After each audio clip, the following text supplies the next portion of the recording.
चलो देखते हैं, ध्यान से सुनेंगे सब लोग। आज क्या सीखना है? लेंस। लेंस सूत्र क्या होता है? 1/f बराबर 1/v माइनस 1/u होता है। इसी को सिद्ध करना है। इसको सिद्ध करने के लिए क्या करेंगे? हमको एक किरण आरेख चाहिए, इसलिए कि बिना किरण आरेख के हम खींच नहीं सकते हैं। ठीक है, तो किरण आरेख के आधार पर हम खींचेंगे। देखेंगे यहाँ पर क्या है, सबसे पहले क्या लिखे? यहाँ एक उत्तल लेंस है जिससे प्रकाश केंद्र है। यहाँ पर ये प्रकाश केंद्र को क्या मानते हैं? ओ लिखते हैं। और फोकस क्या है? F2 को फोकस लिखते हैं। यहाँ OF2 को क्या कहते हैं? फोकस दूरी कहते हैं। ठीक है, और OB को क्या लिखते हैं? U वस्तु दूरी, क्योंकि O से जो प्रकाश केंद्र है से जो B की दूरी है, इसको क्या लिखेंगे? OB क्या है? वस्तु दूरी। उसी तरह O से लेकर B डैश की जो दूरी है उसको क्या लिखेंगे? प्रतिबिंब दूरी, क्योंकि यहाँ पर क्या बन रहा है? प्रतिबिंब बन रहा है। ठीक है, अब देखो क्या है, इसमें वस्तु को कहाँ रखा जाता है? वस्तु को रखा गया है 2F1 पर। AB वस्तु है, इसको 2F1 पर रखा गया है, तो इसका प्रतिबिंब कहाँ बना है? 2F2 पर। इतना क्लियर है सब लोग को? आगे देखो, इसके लिए हम क्या करेंगे? अगर ध्यान से देखेंगे तो हमको एक आकृति मिलेगा। इस आकृति को अगर समझेंगे, देखो क्या है? ABO, एक त्रिभुज ये मिलेगा ABO। ठीक है, और एक त्रिभुज इधर से क्या मिलेगा? A', B', O। दोनों त्रिभुज को अगर ये वाला त्रिभुज और ये वाला बड़ा वाला त्रिभुज, दोनों त्रिभुज को अगर देखेंगे तो इसमें कुछ ऐसा चीज मिलेगा जिससे कि समरूप हो जाएगा। जैसे कि ये क्या है? ये समूह कोण पहले तो मिलेगा। समूह कोण आपस में क्या होते हैं? बराबर होते हैं। तो जब समूह कोण आपस में बराबर होगा तो ये वाला कोण इस वाले कोण के बराबर हो गया। दूसरी बात कि यहाँ 90 डिग्री का कोण बनेगा तो यहाँ भी 90 डिग्री कोण बनेगा। इसीलिए हम क्या लिख देंगे? ए समरूपता की कसौटी से त्रिभुज क्या हो जाएगा? समरूप हो जाएगा। ठीक है, यहाँ पर देखेंगे त्रिभुज ABO, देखो ABO इस त्रिभुज में, और A', B', O यहाँ दोनों त्रिभुज में देखेंगे तो क्या है? कोण AOB, यानी ये वाला कोण जो है, और A', B', ये वाला कोण, दोनों कोण मिला करके इसको क्या कहेंगे? सम्मुख कोण। ये बराबर क्यों होगा? क्योंकि दोनों सम्मुख कोण है। ठीक है, सम्मुख कोण आपस में क्या होते हैं? बराबर होते हैं। तो ये भी सम्मुख कोण है तो आपस में क्या होगा? बराबर होगा। अब देखो ABO, यहाँ कितना डिग्री का कोण है? ये हमारा है 90 डिग्री का कोण बना है। और यहाँ भी कितना डिग्री कोण बना है? 90 डिग्री का। जब दोनों 90 डिग्री कोण बनेगा तो दोनों आपस में क्या होगा? बराबर होगा।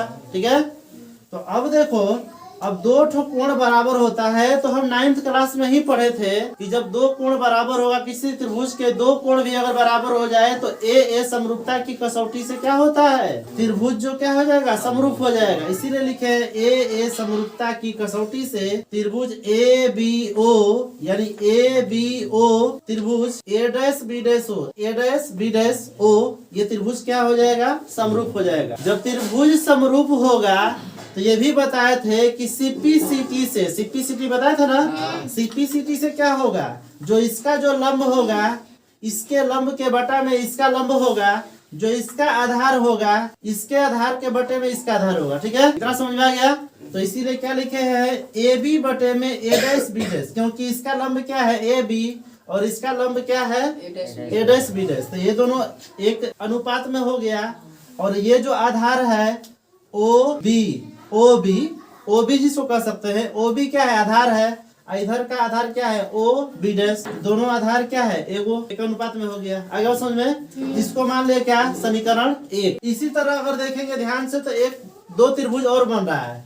यहाँ देखेंगे MOF2 बन रहा है ना? देखो MOF2 ये वाला त्रिभुज बन गया, और एक त्रिभुज इधर बन गया। इसको क्या नाम दे सकते हैं? A', B', F2। दोनों त्रिभुज ये जिस प्रकार से समरूप हुआ है त्रिभुज, उसी तरह ये भी समरूप होगा। क्योंकि अगर ध्यान से देखेंगे तो इसमें भी क्या है? 90 डिग्री का कोण यहाँ पर बन रहा है, इसमें 90 डिग्री कोण बना है।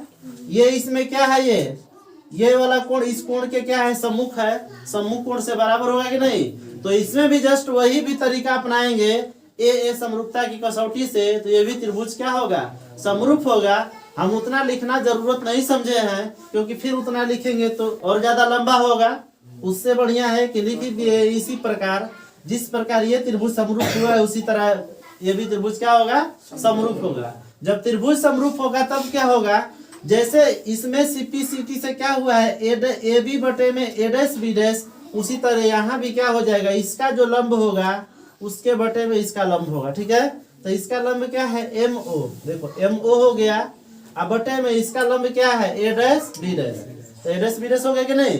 अब देखो इसका आधार क्या है ओ एफ टू, देखो ना ओ एफ टू, और इसका आधार क्या है बी डैश एफ, हो गया बी डैश एफ टू। ये बात समझ में आ गया। अब देखो अगर ध्यान से देखेंगे तो यहाँ हमको क्या मिलेगा कि ओ एम किसके बराबर है, तो ओ एम बराबर है ए बी के। ठीक है, ओ एम जो है ए बी के बराबर है, क्योंकि यहाँ आकृति जो बन रहा है कैसा बन रहा है, आयत जैसा आकृति बन रहा है, और आयत के आमने सामने की भुजाएं क्या होती है, बराबर होती है, इसीलिए ओ एम किसके बराबर हो जाएगा, ए बी के बराबर हो जाएगा। अब बात समझ में आ गया। अब देखो तो यहाँ पर जहाँ ओ एम था वहां पर हम क्या लिख सकते हैं ए बी, यहाँ ए बी लिख सकते हैं। अब देखो तो ए बी बटे में ए डैश बी डैश बराबर ओ एफ टू बटे में बी डैश एफ टू, ये आ गया, ये समीकरण 2 हो गया। दोनों समीकरण को देखेंगे ध्यान से तो एक चीज में कॉमन है, एक चीज मिल रहा है कि ए बी बटे में ए डैश बी डैश, यहाँ भी ए बी बटे में ए डैश बी डैश, ये दोनों जिसका लेफ्ट हैंड साइड बराबर रहेगा तो इसका राइट हैंड साइड भी क्या होगा, बराबर होगा। यानी इसका बायां पक्ष बराबर है तो दायां पक्ष भी आपस में बराबर होगा। हम उसको लिखा नहीं जाता है। ठीक है, यहाँ पर क्या लिख दिए एक ही बार, ये दोनों आपस में बराबर था तो इसको भी आपस में बराबर लिख दिए। ठीक है, ये जब आपस में बराबर हो गया तो देखो क्या हो गया, बी ओ बटे में बी डैश ओ बराबर ओ एफ टू बटे में बी डैश एफ टू, ये इतना हो गया। अब नीचे क्या लिखे हैं देखो, बी ओ कहाँ है, ध्यान से देखेंगे बी ओ, ये पूरा बी ओ है। ठीक है, हो गया। अब यहाँ पर देखो क्या है, बटे में बी डैश ओ कहाँ है, देखो बी डैश ओ, ये भी पूरा है कि नहीं। लेकिन यहाँ देखो ओ एफ टू ये भी पूरा है। ठीक है, ये कहाँ है, एक किनारे है ना, समझने का प्रयास करो। देखो ओ अगर ओ बी का है चाहे बी ओ का है, ये पूरा क्या है, पूरा एक साइड है ना। अगर ये अगर कह दे ओ बी डैश, ये भी पूरा क्या है, एक साइड पूरा ले लिया है। लेकिन अगर ये कह दे हम कि बी डैश एफ टू, ये कहाँ आ गया, बीच में।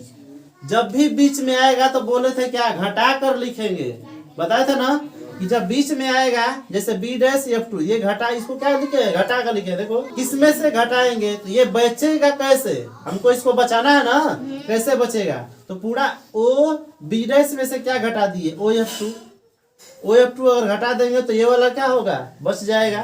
तो इसीलिए ऐसा हम लिखे हैं ओ एफ टू बटे में ओ बी डैश। अब देखो चिन्ह परिपाटी का मतलब क्या होता है, इसको समझ लो। चिन्ह परिपाटी का मतलब ये होता है कि हम उसको किस चीज से सूचित करते हैं, किस चीज से व्यक्त करते हैं, किस चिन्ह के द्वारा हम उसको व्यक्त करते हैं, उस चीज को लिखा जाता है। यही होता है चिन्ह परिपाटी। आगे बात समझ में, तो कहने का मतलब बी से लेकर ओ तक की दूरी है, इसको क्या कहेंगे, वस्तु दूरी है ना, क्योंकि यहाँ वस्तु रखा गया ना ए बी, तो वस्तु दूरी को हम किससे सूचित करते हैं, यू से, लेकिन लेंस के आगे है इसलिए माइनस में। आगे बात समझ में। अब देखो नीचे क्या है, बी डैश ओ क्या है, यहाँ प्रतिबिंब बन रहा है, तो प्रतिबिंब से प्रकाश के अंदर की दूरी को क्या कहते हैं, प्रतिबिंब दूरी। लेकिन लेंस के पीछे बन रहा है ना, इसीलिए किसमें